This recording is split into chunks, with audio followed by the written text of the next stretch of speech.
that's the wrong button. Try that one. Okay, that one's good. There's Lincoln. Ooh, here's this. Oh, I need a coin. Give me a coin, quick. Jesus, you can't find a coin? Here's a suitable one. Okay, do that again. Ready? I gotta go back to here, click that, and then, ready? Okay, that's as good as I can do. Whoa! Man, I was riveted to the news this morning, waiting to hear whatever I could from you know, that the Punxsutawney Phil. Let's get rid of the groundhog. You gotta go. I got these. Look, the mail comes a little early on weekends because the mailman likes to, you know, get off early. But I got a couple of packages out, and well, I finally checked the mail. What, an hour ago, and already sold these off. But the deal is, I get to look through them on camera, looking for dye varieties. That'll be good. Who's in here? There's Blues, Weasel, Lincoln, Paula, Weasel, Blues, Lincoln, Paula, and Willie the Coin Viking. Well, good to see you. Here's a neat one. These are all silver proof sets that came in one day after the big sale. Oh, don't I hate that? It's always a day late and $1 short, and way too expensive anyway. But we got some silver proof sets. These are 61 to 64. There's one Kennedy. What are there? 5 62s, a couple of 61s, and this one's kind of neat. Instead of the envelope, because this is how they come in back in, you know, the early 60s. Just a plain brown envelope, and you can tell that it says 1961 proof set, or 63 PC. Focus, will ya? That's it. That's what says proof coin. Come on, I get all day. Am I the only one who talks to the camera? There, whatever. It doesn't want to work. I've not looked through the roll yet. No? I don't know if I did. Dude, this is what you get. This is the old cello pack on the proof sets from the early 60s. This one, I took a look. They're all open already. Sometimes you get them, they've been resealed, and you see the paper's kind of wrinkly. Well, no matter. Sometimes they're still never been opened. These have been. We got one in there that's got some toning. Well, the fellow likes natural toning. Well, good. It's completely natural. The Benny is kind of, I don't care for, I don't like toned proofs. Cool. I want shiners. But that's the way they come out. I want to see them screaming hot. Like, say, this. Where's that noise? That is a screaming hot proof.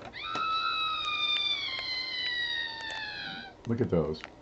That one almost looks like Cameo. So, we've got to look for dye varieties. And we're going to send these things out with whatever we find. So, let's see. There's a cam. There's a scope. We've got to get in here. Alright, the old crimped cellophane. Neat thing with this, sometimes you find the coins have been crimped. Oh, let's see. One you showed in the scope looked like a spike head. You get a spike head on that? These are 55S's? Oh, man. I don't have time to look at everything. I try. You get 5 unopened, 61 proof sets, and only 2 were not toned. Wow. I've been pretty successful with these. I got a spot on occasion here. But I want to get in and look for dye varieties. Shay has been putting together, where the heck is that? Let me see if I can find that. The worksheet. Here it is. Let me make sure we can see what we need to and not what we don't need to. Screenshot. Okay, good. Alright, Shay's been putting this together. Where is it? The proof and mint sets. Can we see any of this? You can see the left, you can see up to there. Okay, good. He's been starting to put this together for what to look for in proof sets. Try that. It's not just the you know, dye varieties on, say, $50, and there's plenty of them. But what do you look for in proof and mint sets? And he's starting to get this. You know, you get your no mint marks and your small dates and whatever else. But anything on a 62 proof penny let's see, where's a 62 proof penny? These are the pennies.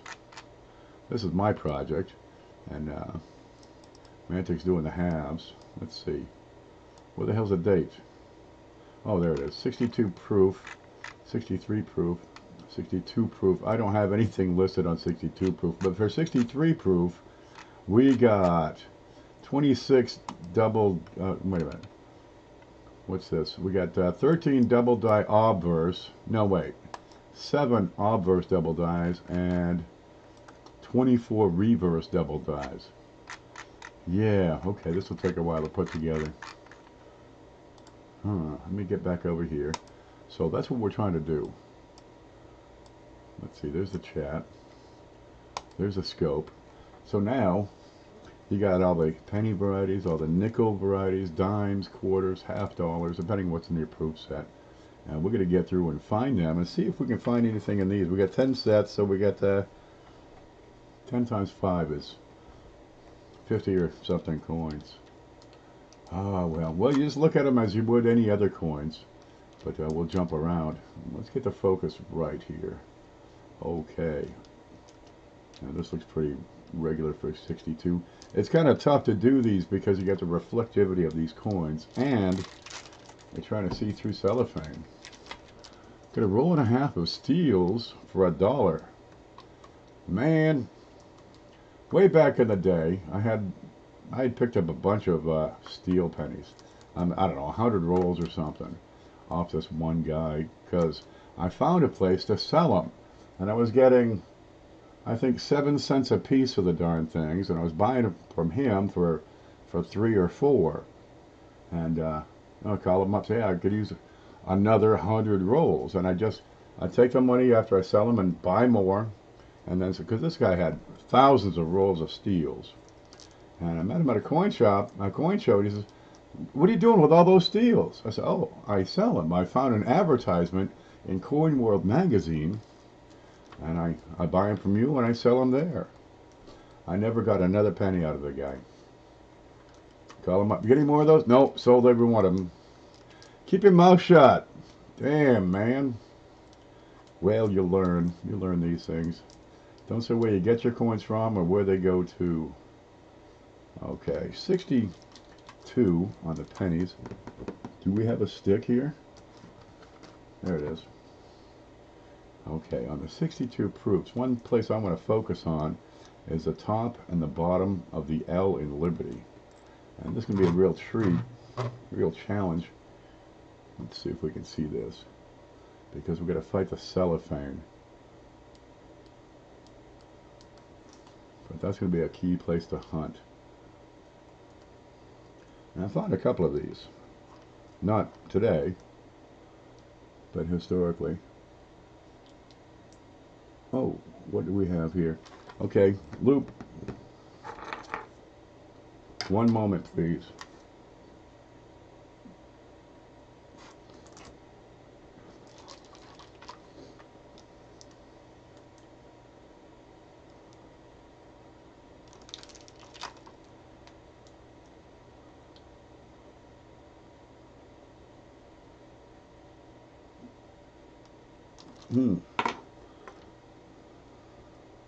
Well, this looks really compelling. Let's find that L.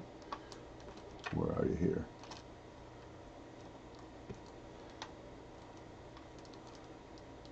I got a toothpick under there trying to get it bent so we can get the angle on that.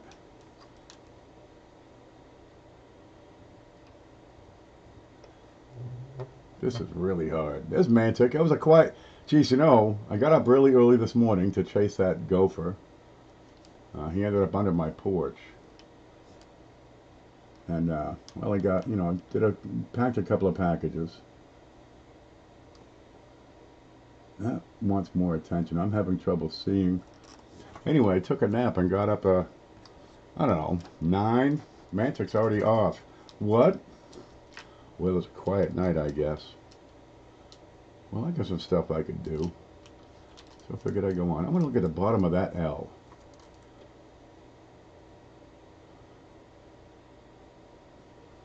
What do you think? Do you see anything here? Through cellophane? Okay. Let me keep looking here.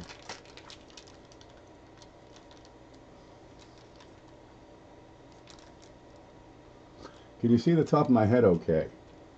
Just let me know.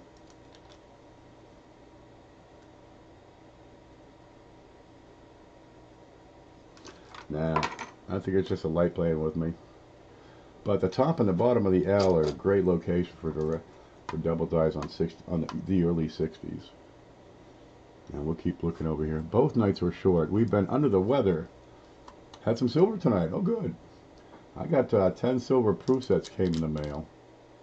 And we're going to go through and have a quick look. I'm sure the buyer will tear these apart one by one and look at them even more thoroughly, because you're going to see stuff with a loop that you can't see with this camera. The cameras are good, don't get me wrong, but nothing will beat a $3 loop and keen eyesight. I don't see anything there. So if you see something, yell. And I'm looking at the edges of the letters here, just the corners. I'm looking at the corners. I'm looking for splits. I'm looking for loud doubling, real big stuff. Because at this level of inspection, I'm going to miss a lot of stuff if it is there. But a lot of them, In God We Trust, for example, the letters in Liberty, I'd probably pick those out pretty well. Here's a pretty decent, that's actually frosty. That's a kind of a frosty Benji. Let's look for clashes. No Bugs Bunnies. There's one Bugs Bunny. I think Tim Ratchen has one for sale right now. You get a clash die on the Ben Franklin's, and it's going to be right here at his teeth. So it looks like that rabbit bunny from Monty Python. It's a clash from the feathers. Right, so these little feathers end up being his teeth, big gnarly teeth. What is that, Mark? What is this? Oh, it's a piece of lint or something. Okay, shucks, I thought it was a 5. You got a 55p, Bugs. I had bid for one. I got it for 30 bucks. Real shiner, right? I think it was a 55. 55 is a good common one. 30 bucks, and that's a pretty good price for better shape. See how you got full bell lines? Let me go on a sidetrack right here. On these Ben Franklins, these bell lines, excuse me, are one of the deepest holes, one of the deepest parts of the die. As a result, on a weaker strike, they don't always come out sharp, and that's the upper and the lower bell lines. So getting full bell lines is a big deal on circulation strikes in particular. If you want to know what it looks like, we'll just pick up a proof and you'll see what full bell lines looks like. A lot of times you get little bits of chatter, little points where it's missing detail. Well, anyway, now you got to check all your Franklins for Bugs Bunny teeth. Yeah, and if you see them, yeah, they bring a few extra bucks a lot of times. Not a huge amount, but better conditions, yeah, they'll bring a little more. And let's keep looking here. We get 10 of these sets we got to get through. And you got, because of the cellophane, right, the coins are in there, you get these circular marks just where, you got a stack of them and the coin is pressed into the cellophane. So you get these circular cellophane marks. Is it like full steps? Same idea, same idea. You got your, what the hell are the steps? What's the highest point on your nickel? The steps. Here you go. These are full steps. So if you're not jamming those dies together with good force all the way, and giving that coin long enough time for the metal to flow into all the devices, well, sometimes you don't get all the devices. So you get them. You got the full head on the Standing Liberty quarter. You get the full bands on your dimes, right? Same idea. This is one of the highest points. You get them on the Mercury dimes. Let's see, the Lincolns. I think that ought to include, well, I really like to see good sharp steps first off, but you got a lot of years, especially in the 80s, where the design did not include sharp steps. They just kind of had a blurry area, but I think that should be included. And some of the detail in the cornice work up here can be weak on these. Over here we'll look at FG. FG is a great indicator of double dies, especially on proofs. Right, don't ever forget to check the FG and check the corners of these letters. Put a little shadow on there to help. Yeah, okay. This looks pretty good. Did we check the dime? People are talking. Full bell lines cannot be broken. That's right. Same with the steps. Guy pulls out a coin. He says, look at this nickel. Just a moment. Let me block this out. There. That's the wrong one. There. I got to blow my nose.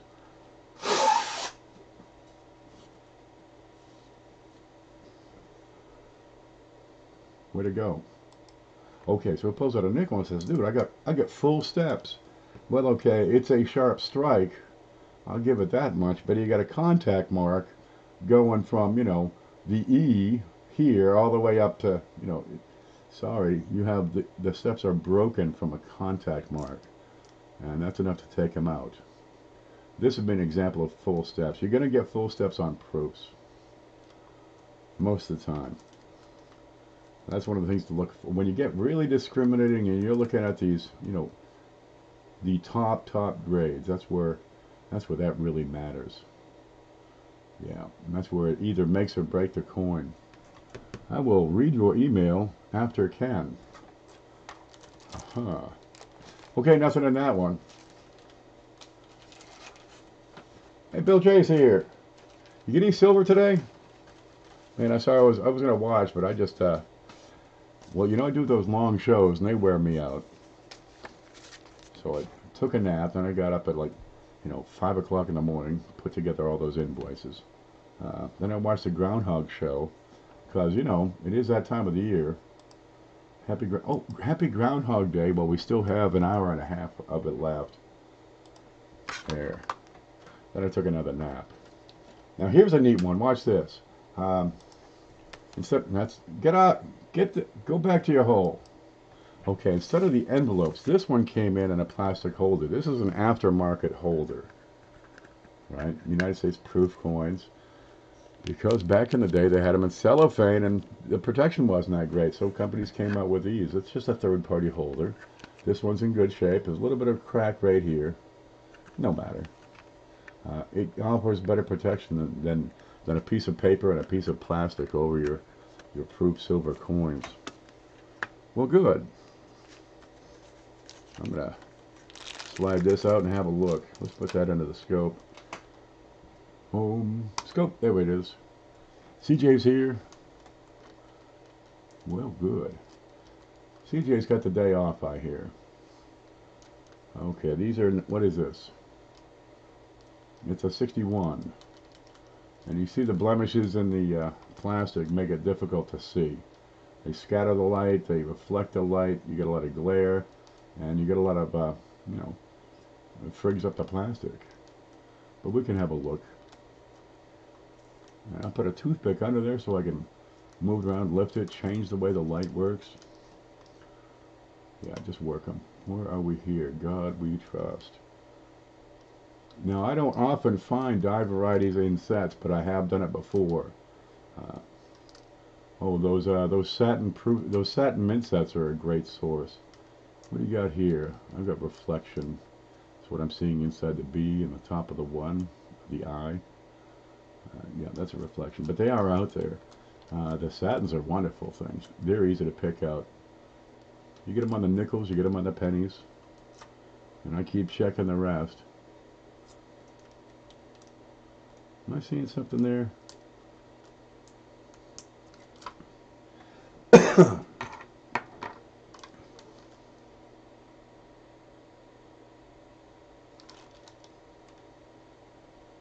No.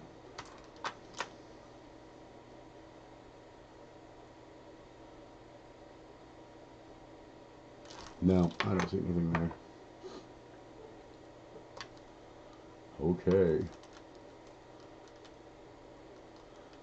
That's not a hair. That's actually a strong crease in the plastic. This is the $50 we're looking at here. 1961. Wait a minute. 1961. Except it's upside down. They put the date on the penny upside down. Damn it. Somebody call the mint, and I'm going to write a harshly worded letter.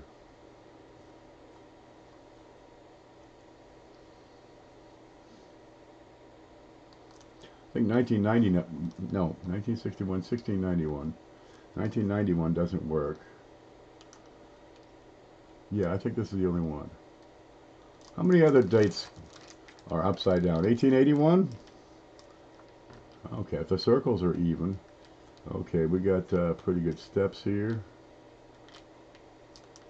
There's got to be a way to make that bigger on my screen here. Okay, there. That's about probably what I can get.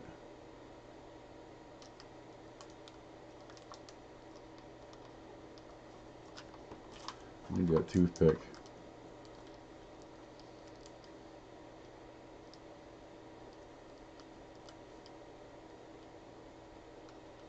I don't see anything there. That's not a hair. That's just a crease in the plastic. Okay, we did the penny, the nickel, the dime. Here's a dime. And I want to pay particular attention around here, around the center, especially in these leaves. The flames are a great spot to identify splits. And we'll have a look up here. That's a little hazy. Look at the corners of those letters. I don't see anything on that one. Full steps. I don't clean my coins except Steelies. Don't clean them. Not even Steelies. What's the point? For all the time, all the effort, all the cleaning products, you end up with valueless coins. Does it have to be clean? I'm not collecting these filthy coins. And look, if you got to have clean coins, only buy proofs. Only. Yeah. Jeez, you know, we've come a long way since the days of the Depression and people living in Dust Bowl conditions or in the back of a truck or on the, a Hooverville. Okay, this is that tone. This is that toner 62. But now, I mean, everything's what? Antiseptic? You're not doing your immune system any good. You need germs. But I go to people's houses, and yeah, I appreciate that they're clean. Right? I got no problem with that. It's nice, it's pretty, it's neat, it's tidy. Mine has a more lived-in feel to it. That desk back there is, wow, that's a wildly lived-in. But oh, you got hand sanitizer in the back of every sink, and all you're doing is creating germs that are able to withstand the hand sanitizer. Well, the coins, yeah, they get passed around. What you got here? What you got here? These coins get passed around from one guy to the next. You know, Bloody Mary, what was her name? Down in New York City, handled the sausages and got everybody sick with what? Not Bloody Mary. The Mary chick, Scarlet Mary. Is that what it was? She infected like 50,000 people with scarlet fever or dengue or whatever the hell it was. What was her name? Looks like MD. Now for MD, one thing I'm looking for is over here in the corner. Where's my stick? Over here in the corner. MD will go around a corner. On double die, you'll have two corners. Typhoid. That's it. Typhoid Mary.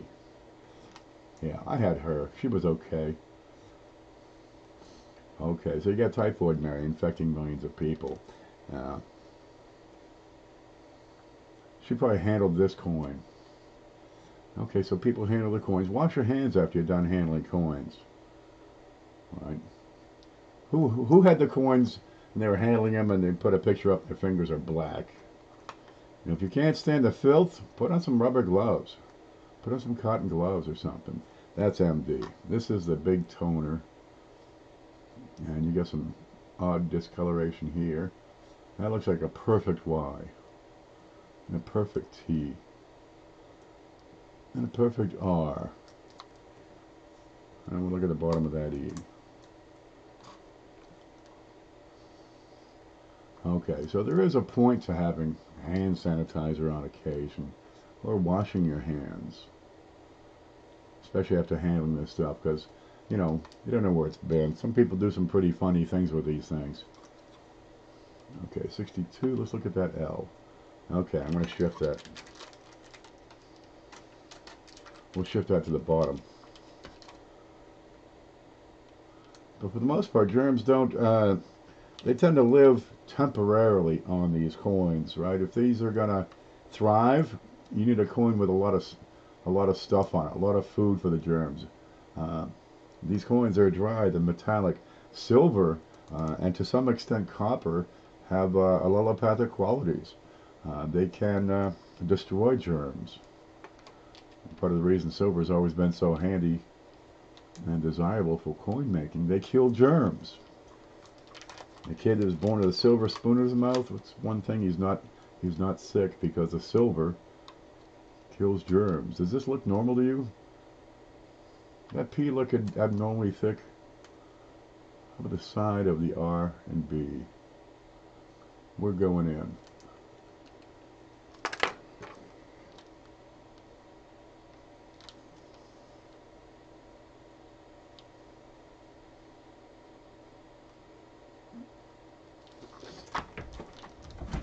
Where's that little one? I'm going to need more power on this one. There it is. Got that little one, that black steel scent. Boy, it's slick. Got a little light.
Wow.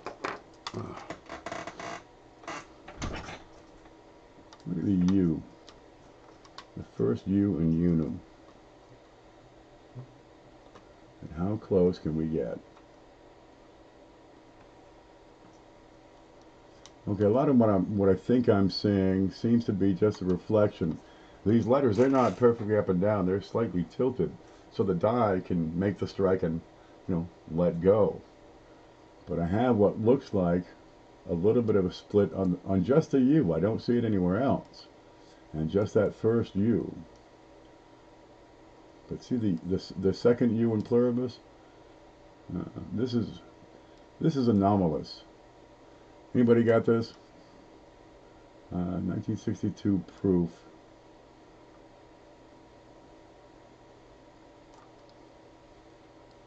I'm having trouble with this one. Look at B and R. B, R. On the left side, okay, is it, yeah, that's what got my attention.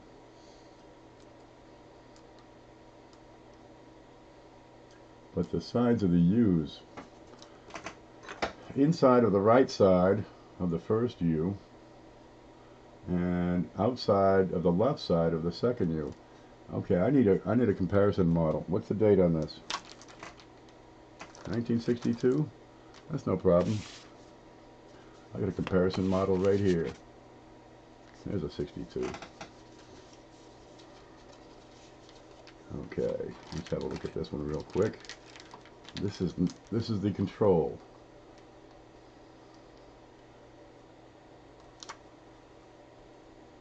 Okay, the P does appear to be extra thick.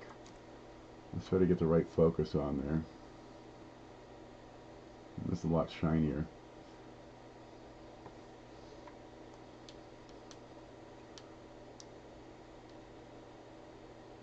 There, this is what I want to see. I want to see the squareness of the bottom of the R. And back to the suspicious piece. The bottom of the R on this one is not square. Lincoln, you keep an eye on this one. That's the toner, 62 toner. Get a piece of paper, write down notes, okay? Look at the dot, he says.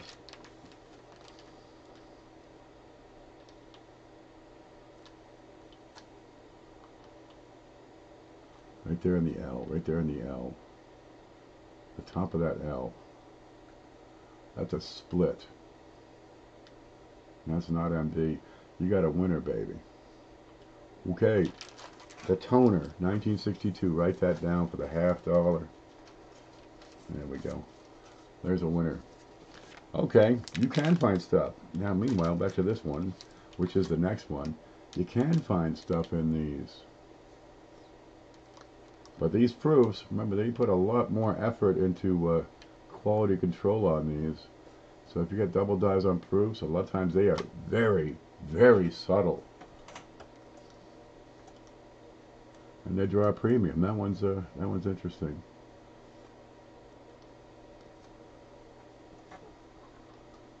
All right, the shininess, the reflection really makes it difficult to see. I've seen them before, and this looks like just a tiny bit of MD on this one.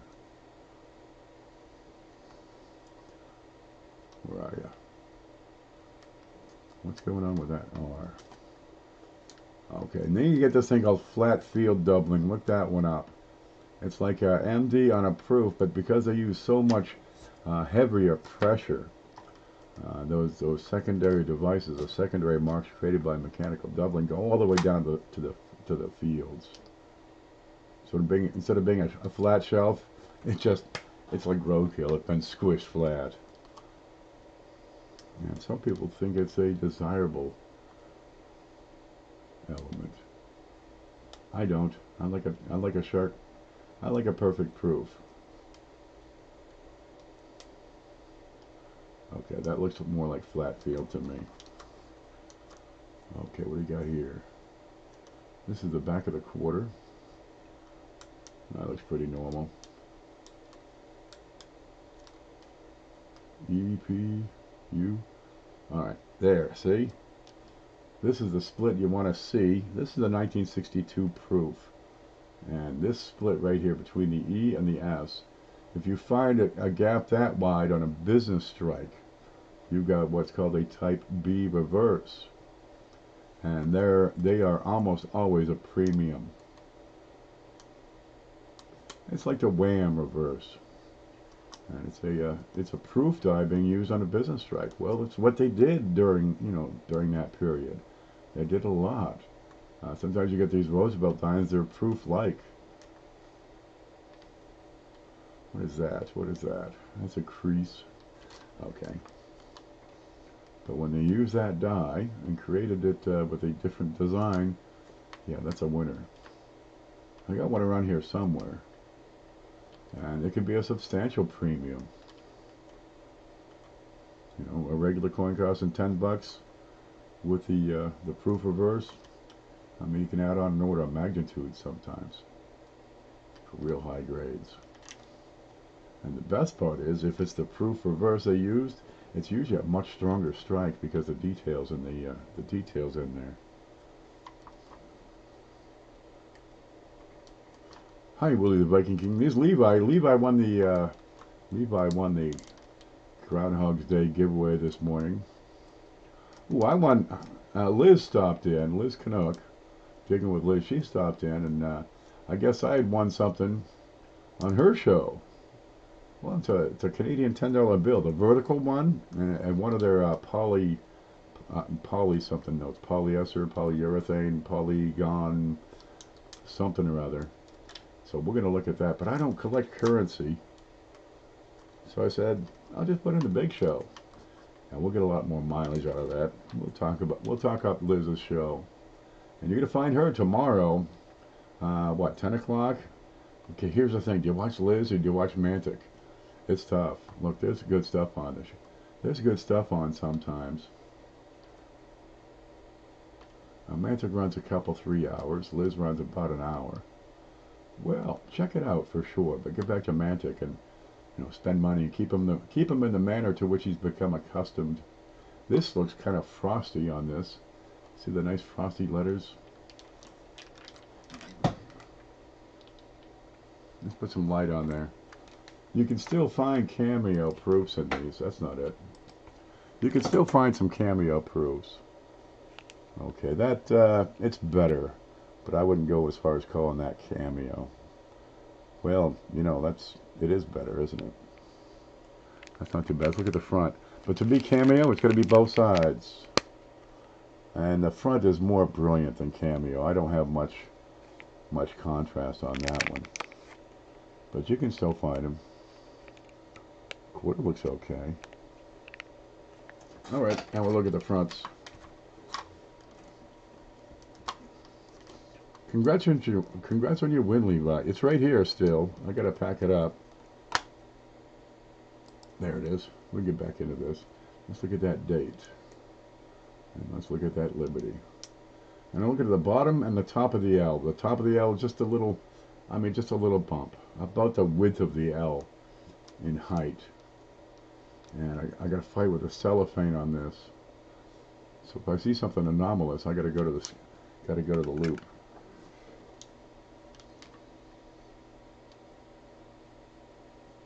No, nothing there.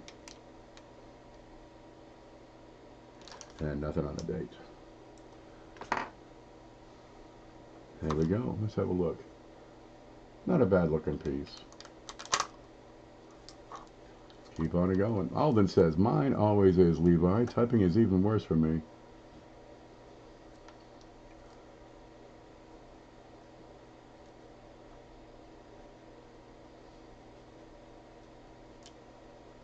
Dogs are small. And so you need less pressure because there's less surface area to make that die, and you usually get pretty good hubs the first time around. But they still, if you hub it twice, there's always that chance for it to move, wiggle, rotate, jiggle. And the neat thing with dimes is, dude, they are wide open. If you want to hunt dye varieties, undiscovered dye varieties, dimes are wide open. And by that I mean not many people. It's the the redheaded stepchild of the dye variety world. It's the least regarded coin out there. Now, I'm not talking all dimes. Where the hell did that book go? I just got the book on Mercs. But Roosevelt's, they're untouched. Where the hell's the book? There it is. So there's the book on Mercs. That's the authoritative reference on who's that by Wexler and Kevin Flynn. Ta-da! Yeah, that's the Mercury Dime book. There are other Mercury Dime books. Here's stuff in there. Double dyes, RPMs, WDDRs. Yeah. So now I'm going to look at all those damn Mercury dimes again. Check those out. Did we do the back of this yet? Somebody let me know. Yeah, it was the control on that last one. Oh, here's the envelope.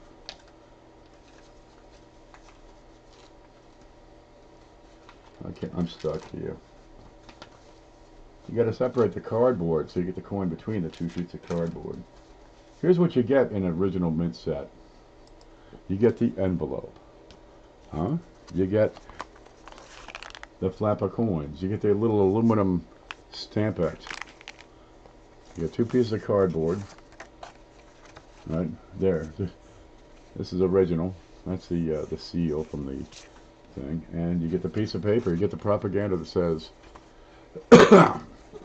what does it say? Your U.S. proof coins have been carefully inspected and then sealed in a transparent envelope. This package was designed to This package was designed to prevent or delay tarnishing and discoloration. Nevertheless, sooner or later, tarnishing may occur. Care in handling and storing will help prolong the newly minted luster in the coins. Heat and direct sunlight are especially harmful. Please do not ask us to make exchanges or adjustments. If there should appear what may seem to you a defect or a scratch on a coin, it is no doubt a crease in the packing material. It's not our fault. Yeah, we got your money, no returns. What company would survive with that sort of policy? That's our government. Okay, but they are right. Heat is probably the biggest cause for discoloration of proof coins or any coins. And direct sunlight, especially if you have a plastic or a film or a cellulose or a cellulite or what is a cellophane, a lucite, any plastics will, it's called photodegradation. And plastics will they disintegrate over time. And I don't care what it is, right? Flips, Capital Plastics holders, Whitman holders, all of it. This computer case, the steering wheel of your car. If it's plastic, over time in direct sunlight, it's going to deteriorate. What do you got here? That's a dime. This is a 61 set. This is what, our fourth one we're going through? Man, I hate to be halfway there and only found one. This looks pretty normal. Okay, 61. Let's look up here in Liberty. Boy, that's a perfect L. Darn it.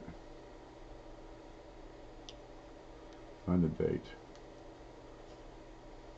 Date looks right. Look at his eyeball.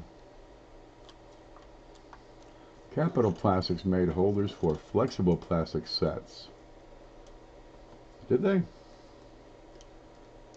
Flexible. That says like LDPE, low density polyethylene, or high density polyethylene would be a flexible polymer, but they're not usually transparent. You need a clear grade like acrylic or lucite, kind of the same thing. Or what you got here? Here's a Franklin. Check his nose. No teeth. There's some more letters over here. There they are. Oh, they're on the bottom.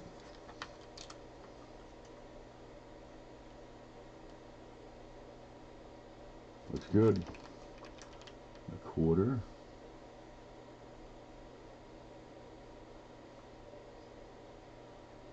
Yeah, In God We Trust is a great place, especially on the outside of the coin. Look towards the outside more than the inside, because if it's a radial, you'll get more notice.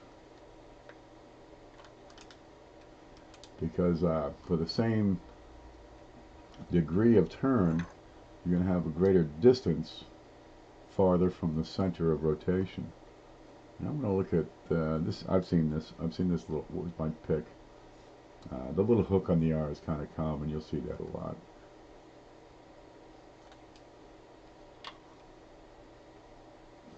Yeah, I'm getting reflection here.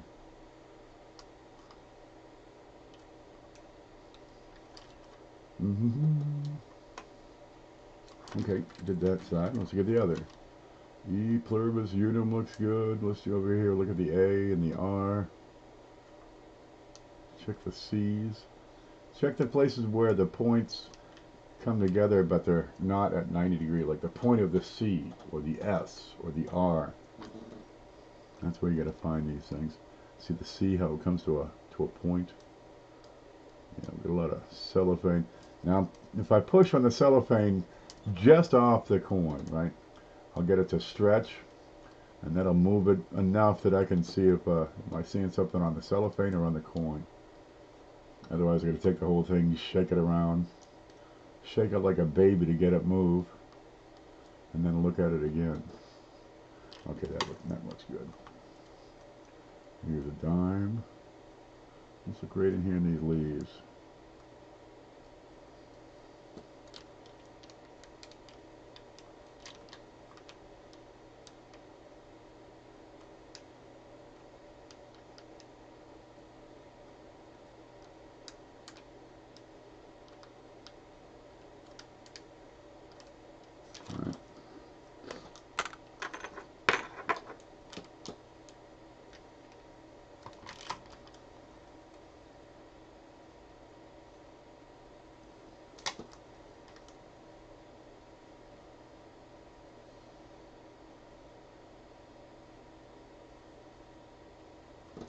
Okay, you're going to see these from time to time too, right? Now, what's the scale of magnification here? It's pretty high. But right in here on this leaf, right here, you got a kind of a dark spot. That's what's got my attention. So I'm going to see more about that. Let me see if I can tilt that. There we go, and get some focus on that.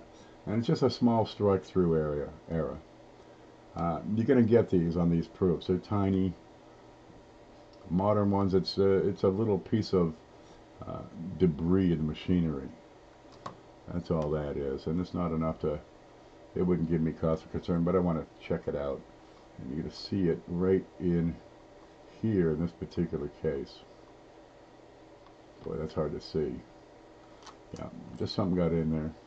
Piece of lint or dust or debris or a little bit of metal or something. We looked at the penny, didn't we? Here's a half. Hey. Let me see here. Between the P and the L. Between the I and the B.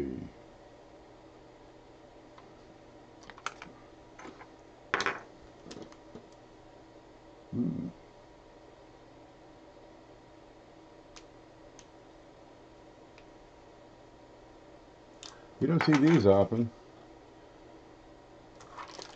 That's a 1961. And you get a couple of die chips here between the letters. That's the die chips. Between the P and L and the I and B. A little bit on the left side of the I. Well, there's a neat one. Okay, I'm gonna set this off to the side and take pictures. Ta-da! Little die chips. Let's find another 61.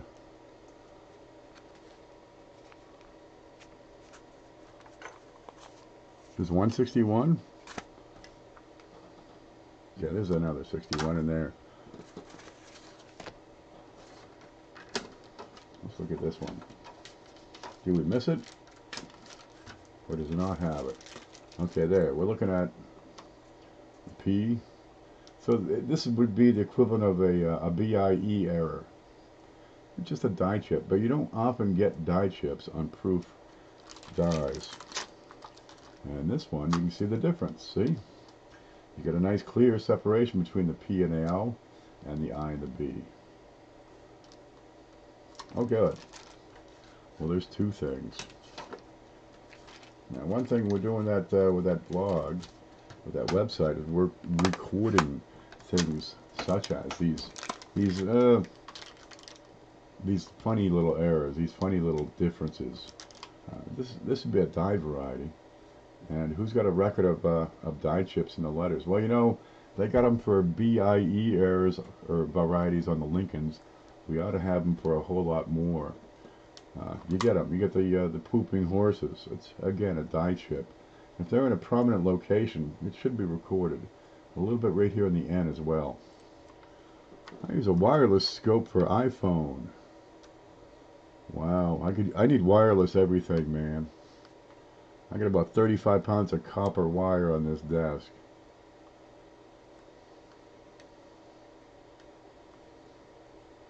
Alright, I'll put a slip of paper in with this one.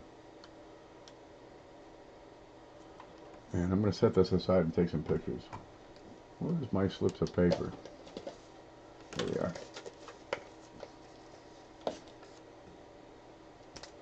Okay, 50 cent.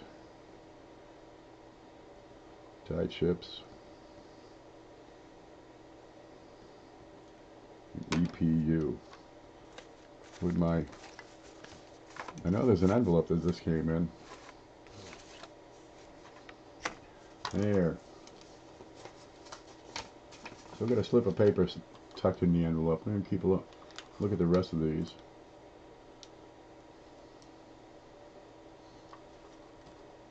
You can find die varieties in proof sets. And this is from 1961. Well, that was a pretty minor die variety. I'll give it that much. But that's the kind of thing that, you know, gets my attention because they're not recorded. They're not valuable. They're not a premium because they're not recorded, and people aren't looking for them because they're not recorded. It's a whole lot easier to look for known varieties than to hunt for new varieties. You know, known varieties, you just look at the date, or you just look at the teeth. New varieties, you got to look at everything, and it takes a lot longer. But you know, you find a new variety, you get credit for it. You make a contribution to the hobby. Amy's here. Are you staying warm, Amy? Amy's up in the Upper Peninsula where it's 137 degrees below zero, right? The groundhog came out of this fucking cave, froze solid. You guys are playing hockey with him. Poor thing. He broke his teeth. Knocked all his hair off. He's still frozen solid. Well, come spring, they're gonna thaw that groundhog out. He's gonna rip their throats out. Talk about a piss off groundhog. No, she's back up north. Yep, lots of blankets. Oh man, my sister sent me this quilt last year. Well, she brought it down. She makes these quilts. I mean, real top quality stuff. Oh, look at that G. But every time I pull it out, I sneeze for 6 hours. Man, what do you do? Well, it's been pretty cool the past week. I hauled it out. Oh, I've had it in the spare room draped over the freaking dryer. Oh, and I found my shirt, by the way, Paula. It was on the washing machine. I don't know what it's doing there. Like, I never do wash. That looks okay. Anything on that one? Or is that the one? Yep, there it is, die chips. That's the one. Okay. So I want to set that off to the side so I can get some solid still photos. There. That's off to the side. Stop by and see me on your way south. That's right. We looked at this one. That's the tarnishy. Okay, we'll put that in the right file. This one's a 62. What's happening, peeps? Have no fear. Okay, let's look at that $50 first. Bill J says, LOL Ken, damn BN, did you go to the beach?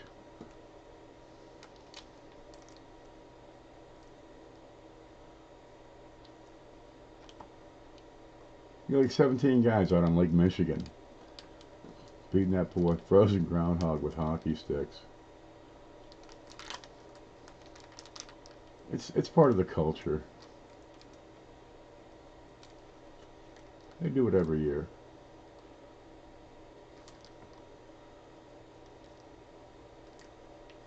Okay, dime.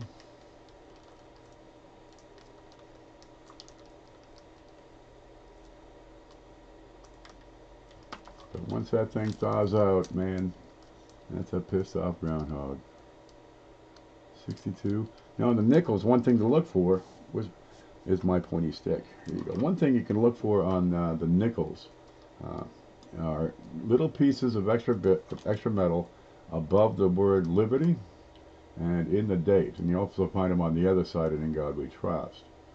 Okay, and this would be, they're tiny little die chips, but they're on the edge. So is it a cud? Well, it kind of fits in the description of both. Is it a cud? Yeah, technically, but I mean it's the size of half the top of the end. It's a form of peripheral die damage more than anything else. It's just the edges of the die getting little knocks on it. Okay, did we look at the quarter? Yep, so you get a little extra tail on the R. You get that a lot.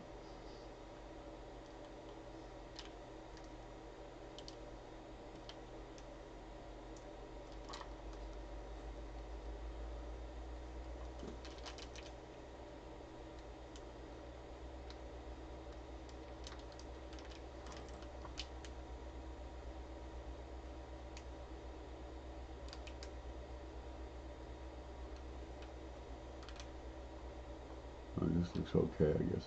That looks more like MD than anything else. I'm not seeing any splits. And it's low, it's flat, it's about halfway down. A double die should be right close to the regular relief of the coin. Because when they hub these things, they don't partially hub them.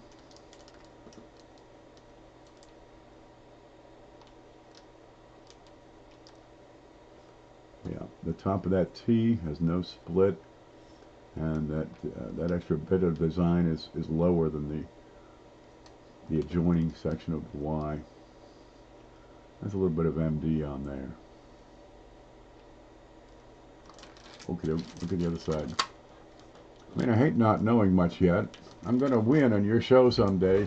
Well, I hope you do. Man, you already did today. And that doesn't count these those flash giveaways. That doesn't hold you back from winning the big show the very next week. Let's see if we see anything here.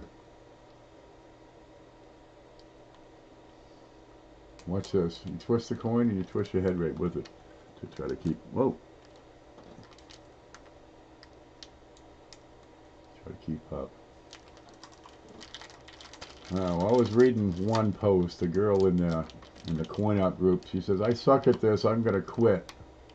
What? Do you honestly expect to be some sort of master of this hobby in 2 weeks or a month or a couple of months? I've been doing this for 40 years. I don't know it all. She's been involved for a couple of weeks and decided that the hell with it. I can't learn. I'm no good. Are we setting rather high standards for ourselves here? No, this is a lifetime hobby. You'll pick stuff up here and there for the next 50 to 70 years as long as you stick with it. Okay, she's gonna quit. All right, go back to watching Oprah. Something really handy with yourself. Maybe Dukes of Hazzard reruns. That's your speed. If you're, quitting after 3, 4, couple of weeks now, dude, you don't get anywhere if you're probably just not interested in the hobby. But getting involved and just staying inside a hobby long enough to prove that you're not an expert, dude, no. That really doesn't wash. That's not really an effective strategy. What's at the top left of that F? You got something on the... Okay, I think that's slobber on the plastic. I got a secondary line on the side of the F here. There's the F. Of course you suck at this. Alright? What else have you started that you've been doing for 2 weeks that you're not a master of? Cooking? Probably. Most people can't cook. They can press the microwave buttons, but they can't cook. Yeah, I've been doing that for years too, and I got a few recipes that I'm pretty good at. You see what I'm talking about? Okay, that's kind of a crease halfway down. And I got no splits. And in this location, I should see splits on the angles. See, if I take a die and shift it due left, well, if it's a 90-degree shape and I shift my die on a second hubbing due left, it's still going to show up on a point. Where's that point? Such as the tip of that S. So this over here, where'd it go? The F. Yeah, this is where I am. Come back, come back. Okay, if this is a secondary hubbing on this F, well, this says the die shifted almost perfectly due west. So I'm going to go over here and look at the closest S. because this point, there ain't no way to shift that perfectly 90 degrees, because then it's going to be up in this direction. And I can't have this direction on the F and that direction on the S. So this tells me, okay, it's MD, because MD kind of wiggles around. Chatter, yeah, it chatted. It bounced. MD's a bouncy thing. That's why MD is so darn tricky. You know, it's not affecting the design, it's the way the coin is made. And a moving die that wiggles just a little bit can effectively move in several directions, all in the same strike. You see the way that works? So the coin is produced by the strike. So MD, you can have it in several different directions on the same coin. How does that supposed to work? This looks okay for a D, for a quarter here. Okay, quarter, nickel, penny, dime. We got that one. MD still fools me from time to time. Okay, key features of the mechanical doubling. There's no splits on the serifs. You can have shadows. You can have duplicate serifs. Right? You can have one on top of another, but you don't have splits. Okay. Mechanical doubling will make the devices thinner because it takes an existing device and flattens it. Which one did I look at? That one? Okay, whereas a hub doubling is going to make a design in the die, and then it's going to press it in again. It's time to, I think it's time to do a Play-Doh class.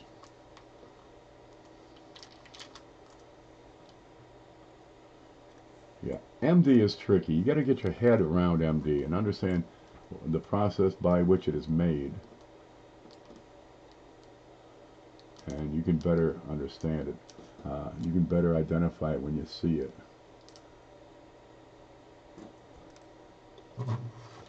But yeah, it'll get my attention.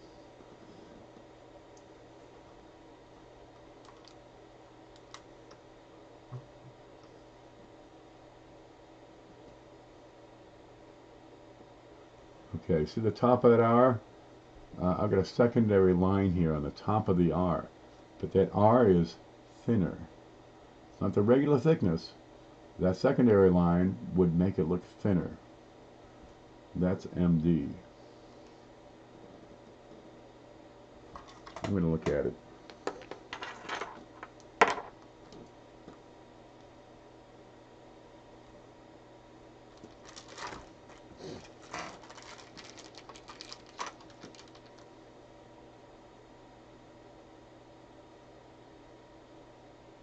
Yeah, that's MD. Thinner. Now what's really gonna grease your pickle is when you realize you can have a doubled die with mechanical doubling. Because mechanical, you can have it on any coin. Any coin can have mechanical doubling, which is what you have here. See how the top of the R is thinner, the top of the T is thinner. But a doubled die with mechanical doubling, that'll grease your pickle right there. This looks normal. Eyeball looks. Let's wiggle that. Eyeball looks normal. Then you got to differentiate between the two, because what if you have, mechanical doubling on, say, the date and mint mark on a 1969S? That's a double die. Oh, you get that. Okay, then you got to look to the other devices on the coin,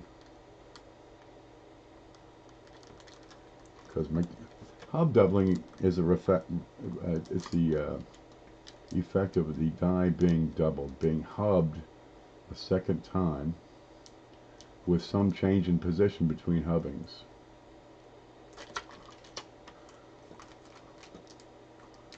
And it's really neat because the size of the die can't alter, right? You can press the design. You can hub the design into a die, then anneal it so the die grows, and then hub it a second time, and you have a different size of the die. There's a neat one. Mechanical doubling, there's only one size of that die.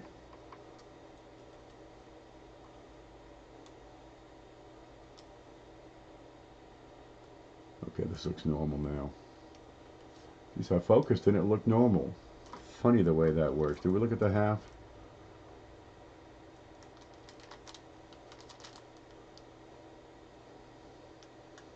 I'm constantly moving the thing. Is that, what is that?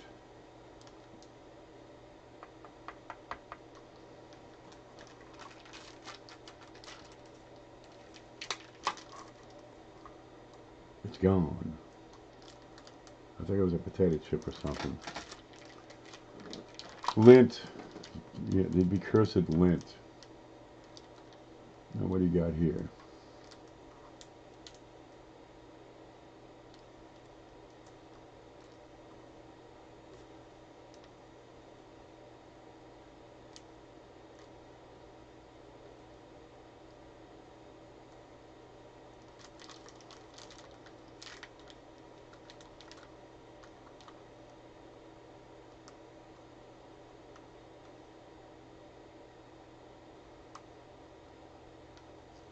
Okay, when you press the die into the coin and you extract the die, sometimes the ejection mechanism tries to get rid of that coin, but the die is not fully out.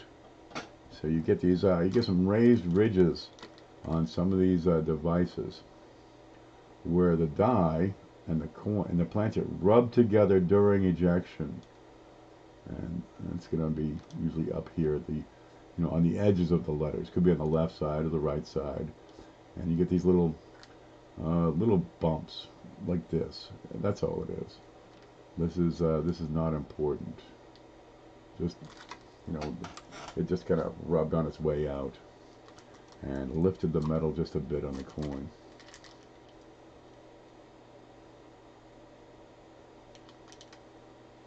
Okay. Where's that eagle? Let's look at that.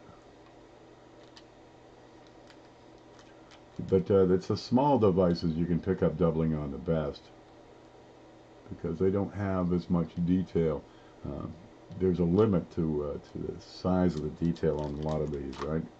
Like say, a feather on the breast of the bird here. Where's the feather on the breast of the bird? You know, there's your finest detail on this coin. Or maybe a bit of hair on Lincoln.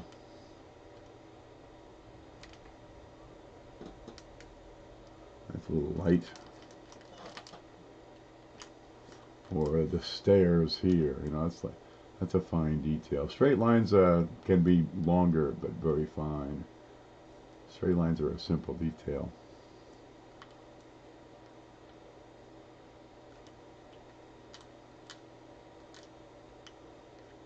So small things are really fun to check, because if you have a doubling, and if the doubling is substantial enough, you're going to see a big difference in that small detail. Say the middle serifs of the F. It's going to jump out at you. All right, that looks good. Yep, sure, it's still on my desk in a 2x2. Haven't filed it away yet. 35 watching? Good Lord. Hit the like button if you like this sort of thing. There's that one. I'm going to find some coffee real quick here. We got 3 to go. What we're doing, we're going through some silver proof sets, 61 to 64, and we're looking for die varieties. We found one that's kind of neat. It's some extra die chips, and we're going to record those, put them in the database.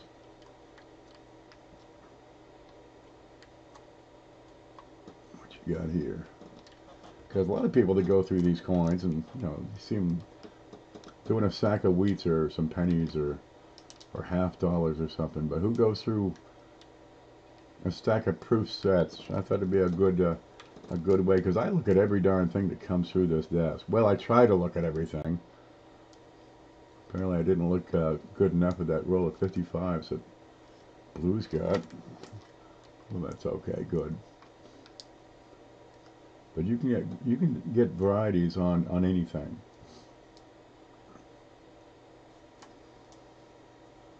And hopefully we can learn a little bit there. Yep, that girl, she's been in the hobby for 3 weeks and she's upset because she doesn't know everything after 3 weeks. Huh? Okay. Been good knowing you. Where'd it go? Where'd it go? Where'd it go? That's MD right there for sure. See how MD can go around a device? Goes around corners. It doesn't add a corner. Hubbing again would add a corner. But disturbing an existing... Look at this. This is perfect. But if you disturb an existing design element on the coin, you can end up with this crap. And this is machine doubling. This is a much more extreme example. Oh yeah, but look at the thickness of the T. This is not doubling. This is part of the design has been smushed over. Now that's a great example of machine doubling. Let's look at his head. Oh yeah, all around his head. His nose, that's flat. There's nothing, now you look at that secondary ridge on the nose here, there's nothing else on there. There's no other details, it's flat. Above his head, no other details, it's flat. Let's look at the letter E and R. See the top of that R? There's no other detail on there. This is because the design is the field of the die impacting an existing device, and the field of the die is flat. And that's what it looks like. Yeah, that's heavy machine doubling right there. That's about the heaviest I've seen on a proof. Oh, this is beautiful.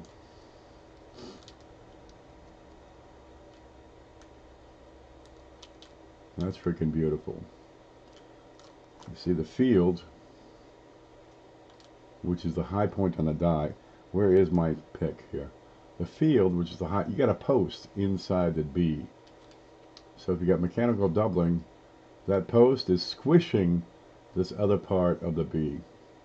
Oh, that's wonderful. That's a beautiful example of it right there. See how thin the eye is?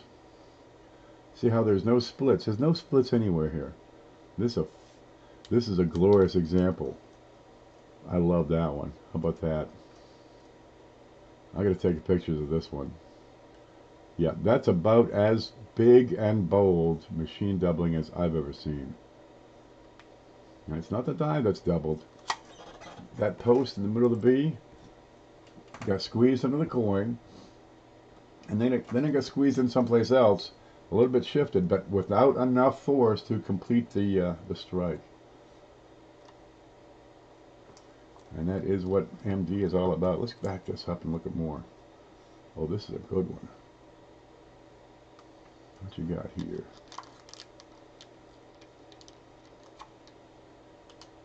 Yeah, look at this. Beautiful letters here. Beautiful. Right? So, while it's rattling, only part of the die impacted. It impacted here, real good, up over there, and then reduced over here. By the time it's over here, it's not so bad. Top of the 9, right? 6 and probably the 3. But the bottom, it didn't hit over there. Boy, that's a glorious example right there. All right, that's a 1963.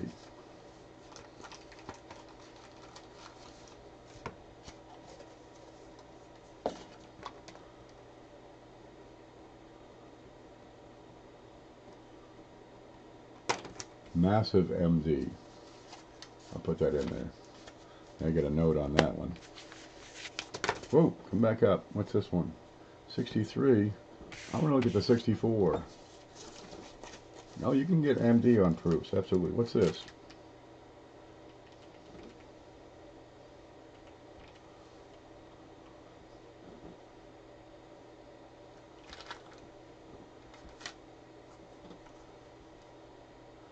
Now, I sold the sets. The sets are going to go, but this just fell out of one of the sets.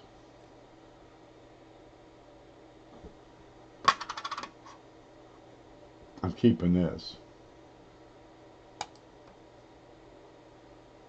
It's a dime. Where's my card? I need a card. There is no card. Okay, I'll use this. What do we got here? One dime.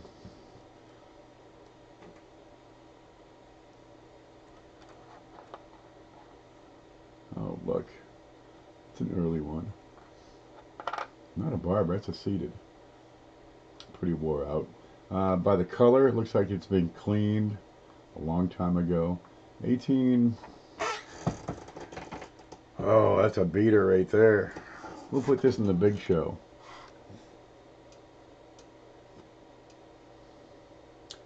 $18.66. Let's see. 3, 4, 5. And it's not a 5. 6, 8. That says most consistent with a 66. That's crap. Maybe a 5. You know what we can do is we can look around. Okay, what do we got? What do we got in the pack? No mint mark. All right, let's see. You ready? I'm going to go to USA Coin Book. We can do some quick sleuthing here. Draped, seated, right there. Seated Liberty. Dime. There's what I got. And here's the screen. Damn it. Go back.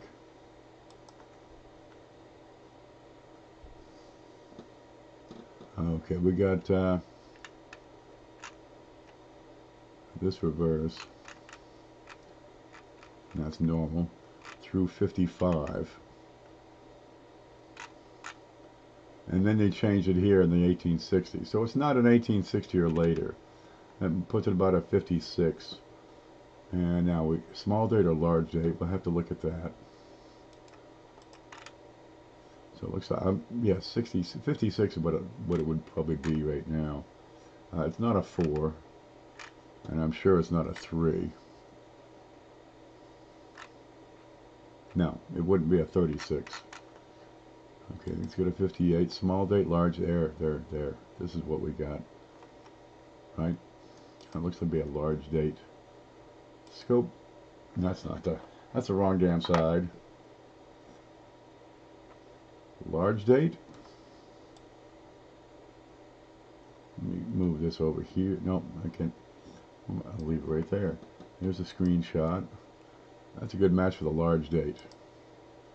Small date's angled, it's much smaller loop. This loop, about the size of the 6. That's an 1856 large date. Well, good. Wrecked. That's a train wreck of an 1856 large date. There it is. Any more? That's one advantage. You go through a bunch of stuff. Every now and then you get a little goose egg, a little Easter egg in there. Okay, let's look at this guy's hair. Well, there. We'll give that one away because that's just somebody will like it. This is normal hair. Get rid of this pen. Let's look around. You know where to look on these. You watch Mantic Show, you know exactly where to look. Look at the corners and truss. Look at the hair. Look in the ear for a clash. And you think, hello. 64. Look at the date. It's got a spot on that penny.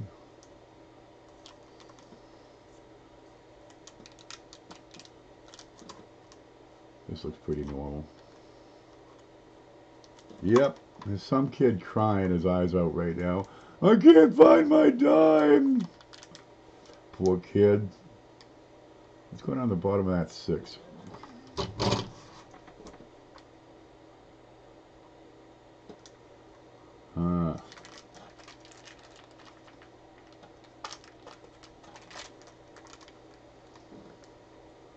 Absolutely nothing. That's on the cellophane. Where was it? Well, no matter. Okay. Caught it in the cellophane mess. Let's look at the back. 64. We got a type 1 or type 2. We got to look at the FG. Now, what type is that? I don't know, man. I'm not up on these. Mantic would know. Is that the type 1 or type 2 FG? Where's the chat? There we go. LOL. There it is. But you got two types of FGs on these. Type mine. Let's have a look around, see if we can find something else. You clash. No extra feather. There he is. Man, he had to be eating a snake instead of a ribbon. Standing on a cactus.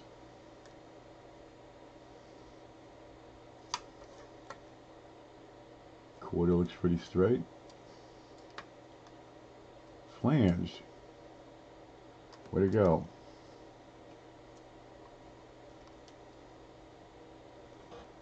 I don't see much of a flange here. Okay, there. So got a little flare sticking out and going to the right. Let me wipe away the lint. Where the hell did it go? Come back. There it is, right under his leg. Got a knuckle on top, that's right.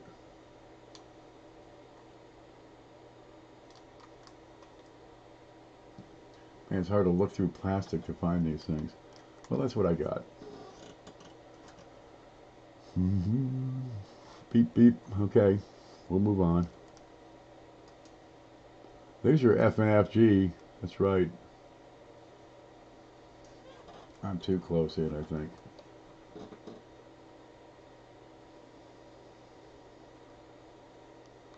You don't often find much on these mint and proof sets because they, especially the proof sets, they give extra attention to the production of the dies.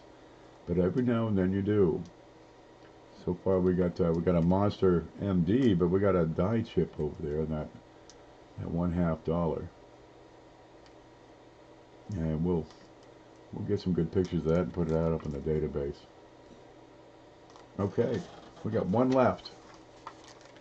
Does it add any extra value? Well, if you want a complete set, you got to have both varieties. Okay, and this is a 63. Let's get right to it and look at the EPU. Okay, perfectly normal on this one. Nope, helps you narrow your list of varieties. It's a die marker.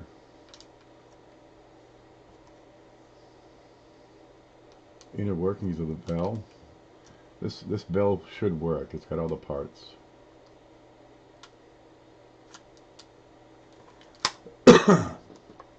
Excuse me.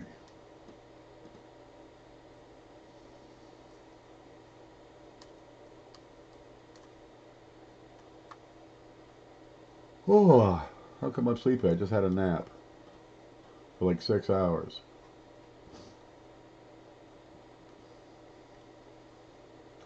I don't think I move around enough. I should get out and exercise or something. Come on, let's not fool ourselves. Me exercise?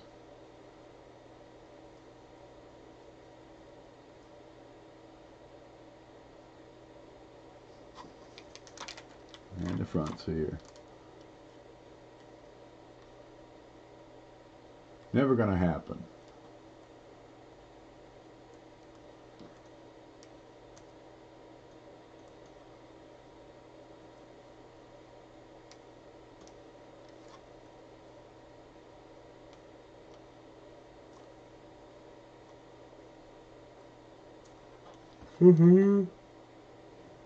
Oh, it's a little frosty for this one.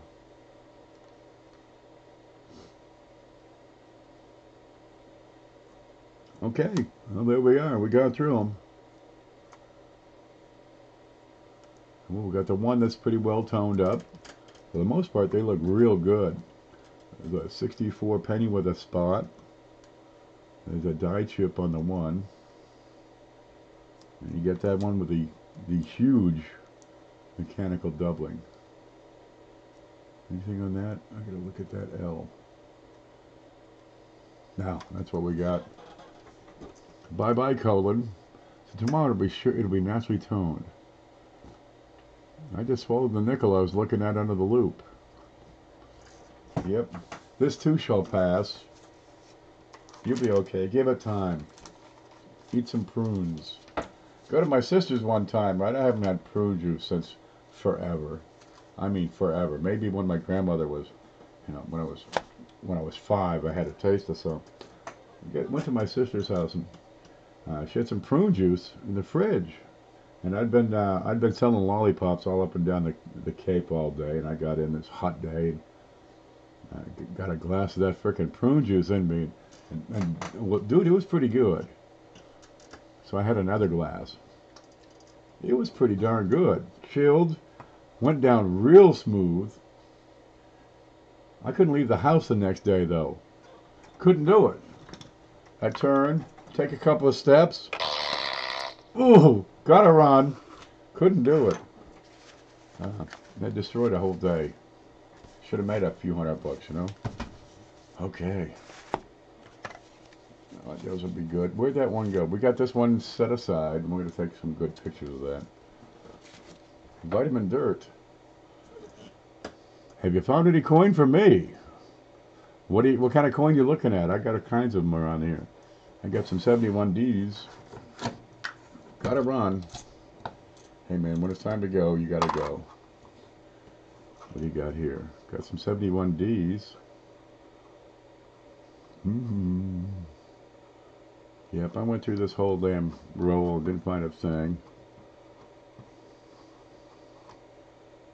I'm looking for peg legs. I had set up a couple of them, set them aside, and then took another look and said, no, these aren't pegs.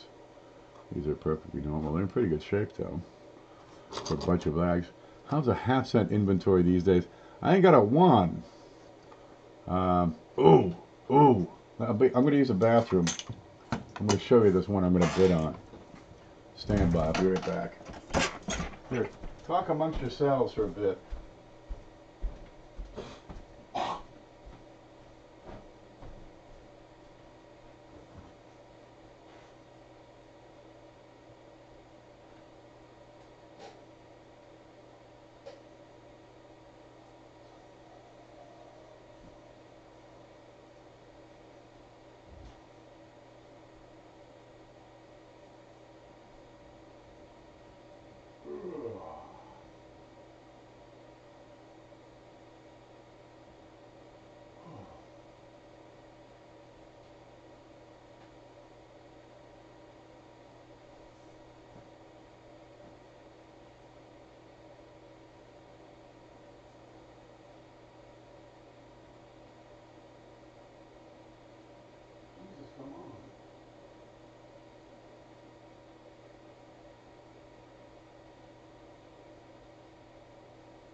Yeah.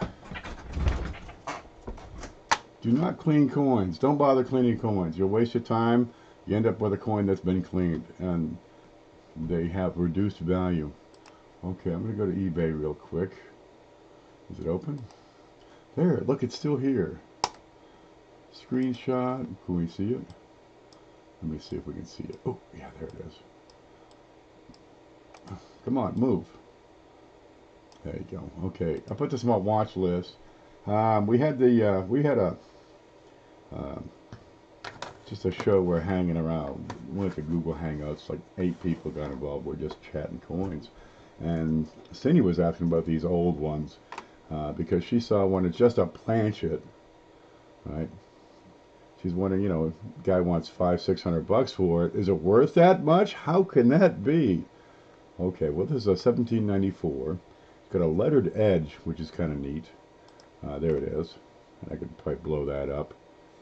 100. Look how sharp that edge is. Okay, there's the back. She's pretty tired, pretty tore up. Got some corrosion going on down here on the bottom left. You got some verdigris going on the top right.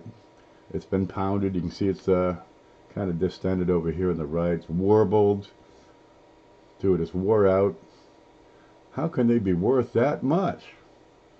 And I just happen to have this information here. This one currently has a $45 bid. I suspect this will go in the 150 to 200 range, even though it's, you know, roadkill here. But look, you can make out the cap. This is a 1794 Liberty cap with lettered edge. And did that have stems? No, there's another one I was looking at that stems. Okay, so we went to PCGS and pulled out the data. Here it is, 1794 half set, low relief head. That's what we got. Brown. Okay, how come they're worth in about good 3? Their price says 450, 850 for about good 4. Well, first off, it's, you know, one of the earlies. 1794 is about as early as you can get. What do you got here? Surviving population in all grades, about 500. Number of uncirculated coins, 5. 65 or better, you get a rarity of 10.1. It means that none exist. Rarity of 10 means 1 exists. It's a unique coin. Yeah, but these are wonderful pieces. Where'd that go? So there's a 1794. Second year the mint produced coins. Good clarity on the rim, I'll give it that much. But you do have most of her head identifiable. So this could probably get a whole lot more than a couple of hundred. But I was going to bid 150. Just because, well, you know, I like to have one. So that's happening. Let me get back over here. So, geez, I need a half cent. I usually have a couple of them around. I might have a couple of them around. I'm really hard to tell sometimes. Wow, that's awesome. The Indian head I'm receiving, it's 1890, and it's right here somewhere. Where are you? Yeah, I can't ship right now anyway. So Levi won this one. There's my card. He won this one earlier, and it's the oldest one he and his family have. Well, good. Where is it? It's gone. No, it's just out of focus. Okay, this is old and tired, and not a whole lot of detail. There it is. 17. No, it's an 1890. That gives it 100 and gee, I'm 129 years old. There it is. When I started collecting, I wasn't 100 years old yet. No matter. You got the full profile on the back. You've got the shield, some vertical lines. Those are outlines of all the what do you call them? Oak leaves. Down here you got a couple of arrows fletching, a ribbon to tie it all together, and 1 cent. This is produced at the Philadelphia Mint. Is a James B. Longacre design. He did a lot of early designs in 1850s, 60s, and 70s. The 2 cent, the 5 cent shield nickel, 3 cent nickel, let's see. Oh, lots of tokens and metals and stuff. That's what they did. Some gold. Loving the lettered edges. Yeah, that's a neat one. Measuring AD times 40 makes it look 40 times better. Really, if you want your coins to look better, I'd recommend getting some of this. This is MS Plus. It's made by Numis Labs. It brings new life to old coins. And it smells like lavender. Really, this is some good shit. And that's Numis Labs Incorporated. If you want the barcode, you can probably type that into PCGS site and find out what the heck that really was. Yeah, look, it's got. Make your coin look like this. Here, smell this. That's beautiful. Got me kind of feeling anxious. Kind Thanks for showing the proof sets. Hey man, we got some neat ones there. I gotta get some pictures taken. Makes a great margarita mix. You got it. And if you'd rather have something like Bloody Mary, well, hey, Louisiana hot sauce can't be beat. How much for the MS Plus? It's $19.95.99. Get it at fine stores near you. There it is, MS Plus by Numis Labs. But make sure you read the directions. Use it in a well-ventilated area. Avoid direct sunlight. Extinguish all flames. Remove flammable materials with it. It's 200 yards. Should not be used if you're pregnant, moody, or have a heart condition, have a history of psychotic episodes, or if you're within 7 degrees of Kevin Bacon. For copper, first treat with MS Clean, according to directions. And for silver, treat it with MS Polish, according to directions. Keep it out of reach of children. Don't get it on your skin. May cause upper respiratory dysfunction in adults as well as seizures, neurolytic dysfunction, hallucinations, delusions. Hallucinations? What day is this? Is it Saturday night? Delusions of grandeur, heart attack, stroke, spasm, uncontrollable and or persistent flatulence. Ooh. Hair loss, euphoria, dissociation, impaired albedo, altered libido, tinnitus, hangnails, extreme and sudden eczema, halitosis, lockjaw, gastrointestinal discomfort, nausea, vomiting, paralysis, and delusional amorous infatuation. I love you guys. That's good stuff, though. Yeah, but the persistent, uncontrollable, explosive flatulence can be, well, discomforting. Some people aren't. You're not ready for it, really. Some people like persistent flatulence. My mother let one out once. It was like 2 minutes long. It just kept on going. It was like, it went up and down in tone. It was glorious. I strive to emulate what she was able to do. I can't move that. I moved the lamp, so now I can't move stuff because I moved cords. There. Okay, guys, I want to thank you for stopping in and watching me look at these. We have the big show tomorrow night. Listen, tomorrow morning, 10 o'clock, Mantic has his auction. Get in there and keep him in the manner to which he's become accustomed. It'd be funny. He usually has some good stuff. I like to get stuff from him and put it in the big show. They is Ken. That will make your hair fall out. It sure will. Hookaville. Okay, guys. I'm going to get out of here. This one's going south real fast. You stay groovy.